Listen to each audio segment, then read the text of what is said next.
The Whispers in the Library, a spooky story for brave kids.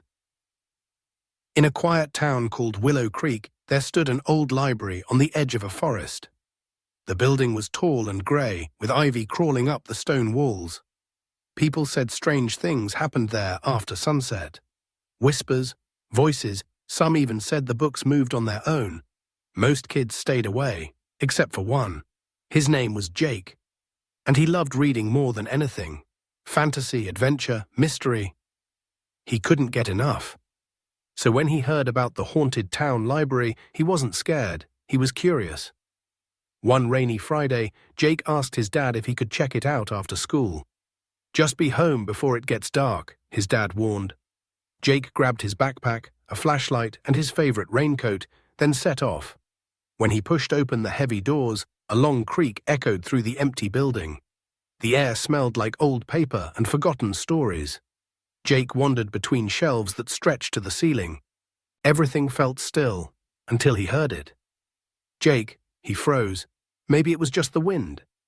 "Jake," nope, definitely a whisper. And it was coming from the far end of the library.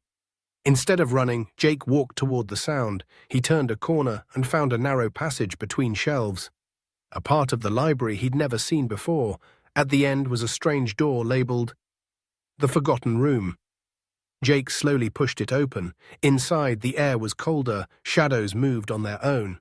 His flashlight flickered, and then he saw it. A book was floating in the air, glowing faintly. It was old, with a deep red cover and shiny golden letters. Voices of the Library. Then he heard it again. "Read it." Jake's heart raced. He reached out and opened the book, but instead of words, a mist poured out of the pages, blue and swirling. The mist turned into faces, dozens of ghostly librarians floating around the room. One of them, an old man with round glasses, floated forward. "You can hear us," the ghost said gently. "You must help us." Jake took a step back. "Help you? With what?"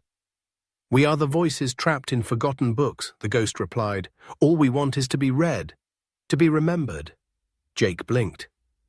"You're not trying to scare people," the ghost smiled. "Only those who never return the books." Jake laughed nervously. "Okay, I'll read your stories." The ghosts slowly faded. The floating book lowered into his hands. The whispers stopped. From that day on, Jake came to the library every weekend. He read dusty old books that no one else touched. And in return, the voices stayed silent, except for the soft sound of pages turning, even when Jake wasn't there. Moral of the story: not all spooky things are scary. Some just want to be remembered.